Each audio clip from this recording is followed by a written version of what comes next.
This is the story of an average working-class woman named Evie, who after her mother's death is invited by a distant cousin to a very fancy Greek-style dinner. When Evie reaches the villa, she senses that something is definitely odd about the whole place. Keep watching if you want to find out whether Evie's suspicions about that place will prove right or wrong. Welcome to Movie Recall. In today's video, we will be going through the 2022 movie The Invitation. It's time to recall. Let's get started. Turn on subtitles and spoilers ahead. The movie starts with a preview of the villa, and after a while, someone in a distorting voice in the background starts talking about a woman's behavior who you can barely recognize standing in the corner of a pitch-dark room. Next, the distorting voices are playing in the background continuously, and now the woman starts running, which looks like she is running from one wing of the villa to the other. We can see the woman grabbing a sculpture's head and bringing it close to her chest, and she is holding it firmly in both hands. The distorting voice changes into screams and white noises in the background, and the woman falls off the railing. All these activities seem like an event that must have happened in the past. The next scene starts with Evie serving desserts at a conference happening at a posh conference center. Once she is done serving, she goes back to the kitchen and chats with her colleague about the tips she got and how one of the dollar bills has a number written on it. Now, both are about to leave, so her colleague named Grace gives her a bag that seems to have Evie's DNA test report in it. Evie goes back to her home and is seen doing pottery that looks like her hobby, and once she is done with it, she goes to her bed and listens to her mama's voice note where she is wishing her birthday and appreciates how good of an artist Evie is. While the voice note is being played in the background, we see Evie lying on her bed face up and thinking about something. Next, she opens her laptop and watches an advertisement about a match finder which goes like, if you want to know your results, all you need to do is this: send your DNA test report in the mail and get the results you are looking for. The very next morning, Evie goes to the mailbox and drops her DNA results. In the evening, while she is in the room chatting with Grace, Evie receives an email stating that there is some cousin of Evie whose profile matches based on their DNA. And along with the match, there is a personalized message saying her newly found cousin named Oliver will be in New York in the coming week and looks forward to having a chat over coffee. Though Grace insists on not trusting the results of their match and refrains Evie from going out to meet a complete stranger. The next scene opens with Evie meeting her cousin Oliver in a restaurant, and after a formal introduction and some small talks, Oliver invites Evie to the wedding party of their supposedly mutual cousin. After showing a bit of reluctance, Evie agrees. Next, we see Evie leaving the airport while she is on the phone with her friend Grace, and as soon as she reaches the arrivals, Oliver is already there to receive her. Evie gets a warm hug from Oliver, and then they leave for the wedding party venue. As they reach the venue, which is in fact a magnificent mansion, Evie is appraising the mansion after getting out of her Rolls Royce. Housemates are coming in. Still in awe of the mansion, Evie takes a step back and accidentally hits one of the housemaids who is carrying wine glasses. Soon, a man in a suit reaches the scene, who is also the butler of the house, and starts lecturing the housemaid, to which Evie defends, saying it is her fault.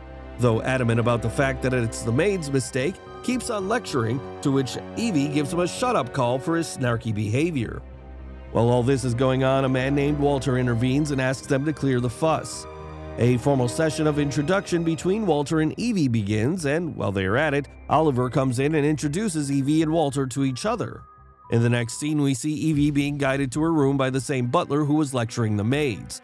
As soon as Evie enters the mansion and looks around the hallway, she is startled by the interior decoration.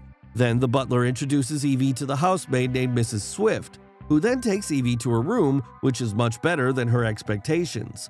Mrs. Swift asks Evie if the room is fine, and then tells her about a ringer that she can use to call in the maid if she needs any services. Evie looks around the room and then sees a picture of a woman hanging on the wall. Upon asking, she is told by Mrs. Swift that the woman was the prior lady of the mansion and she passed away recently. Evie goes to sleep, and in her dream, she sees that she is running, and once she stops, there's a strange man in the mansion who is looking at her from afar. She wakes up like a jolt had hit her and goes out of her room. While she is strolling around the mansion, she sees the butler standing in the hallway and talking to all the housemaids. She is observing the activities, and Mrs. Swift appears out of nowhere and inquires about what Evie was doing out there and advises Evie to go back to her room as it's not safe for her to be out there that late. Evie gets back to her room and wakes up to a knock on her door as her new family is waiting for her downstairs. Evie leaves her room and goes towards the hallway where she is greeted by Oliver and the rest of the family. A man comes forward and introduces himself as Uncle Julius and welcomes Evie to the family. While Evie and Oliver are having a small chat after they are done with introductions, Butler goes to the kitchen and asks two of the maids available to join him, and then he takes them to a door that leads to a room in the basement and asks them to go downstairs and set it up. Both the maids go downstairs, and as soon as they are going to start their work, the light in the room starts fluctuating till it goes all out, and the room turns pitch black. Soon, a few more strange activities start to happen, and now one of the maids gets stuck on the floor. The room goes dark, and besides a shade, nothing is visible.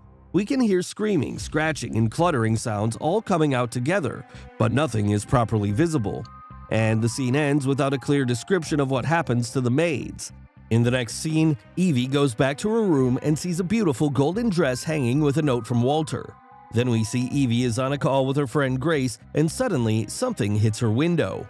In the evening, Evie goes to the wedding party where she meets the bridesmaids named Victoria and Lucy, who are already familiar with who Evie is. After they had a small chit-chat, Walter arrives at the party where his arrival is announced as he is also a lord. Walter then reaches out to Evie, who is standing in the corner around the bar, and he takes her hand, which is a surprise for her, and so upon her inquiring, she comes to know that he is the Lord, so everyone expects his first dance of the evening.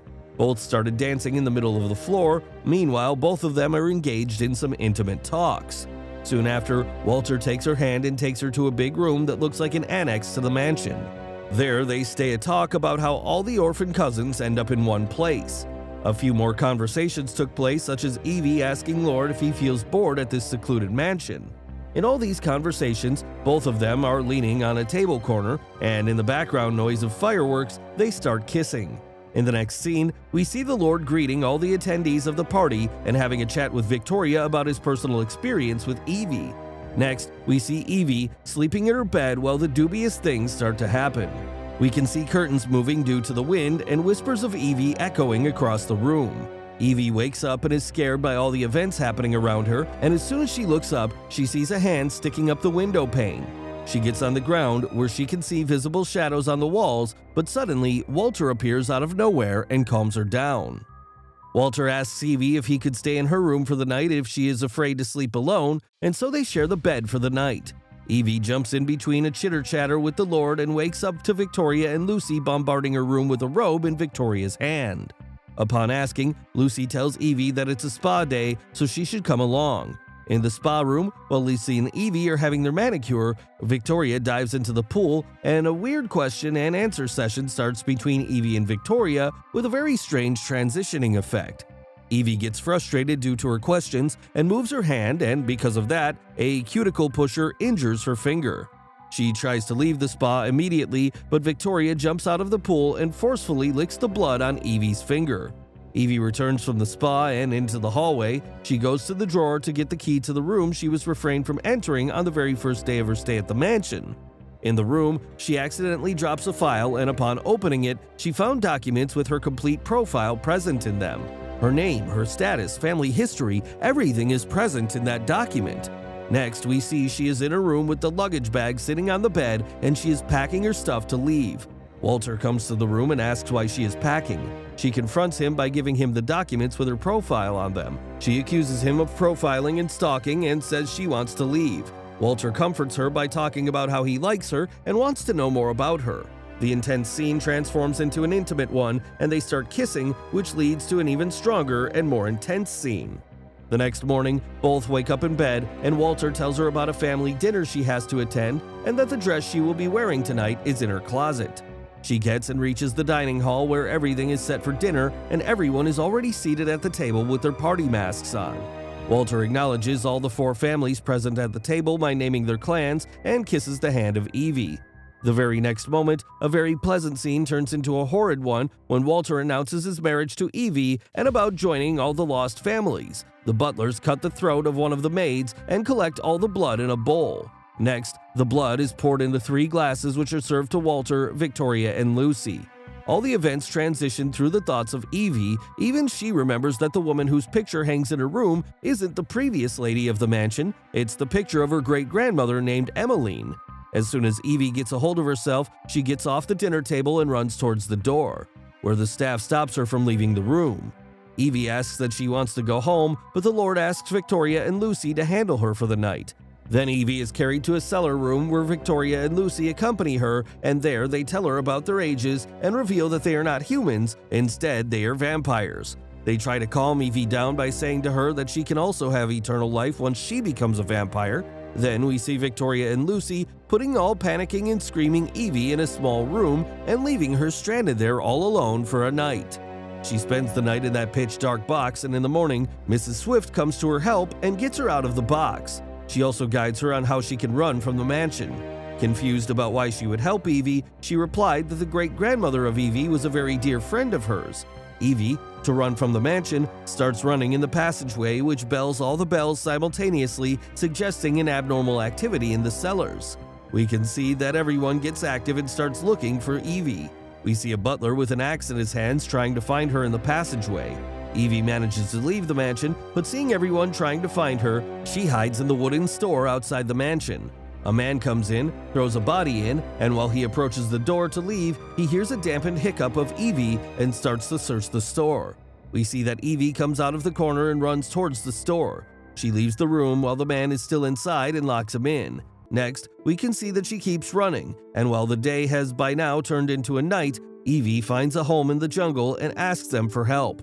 They let her in, and the woman at the house offers her a cup of tea while her husband is on the phone talking to someone. Looking around, Evie finds it suspicious and stops drinking the tea and tries to flee that house, but the woman attacks her from behind and she falls to the floor unconscious. In the next scene, we can see Evie lying in bed, and as she becomes conscious, Walter is already there. He applauds her running attempt, but says it's all in vain, because she is never leaving. She faints away again, and in the next scene, it shows Evie walking down the aisle. Walter and Evie get married, and Walter asks her to suck the blood out of his wrist so she can become like them. She sucks the blood and becomes a vampire, but then she throws a pot of fire on the ground which lights up the sanctuary. She attacks Walter with a sharp object and runs away towards the hallway. There, she gets into a fight with Victoria, and after Evie kills her with the help of Lucy, and after killing Butler, she runs back into the sanctuary and pushes Walter into the fire. The last scene of the movie shows Evie getting back to New York, and both she and her friend Grace can be seen entering the new outlet opened by Evie. This is where the movie ends. Thanks for watching. Please like, subscribe, and click the bell icon to get new movie recaps.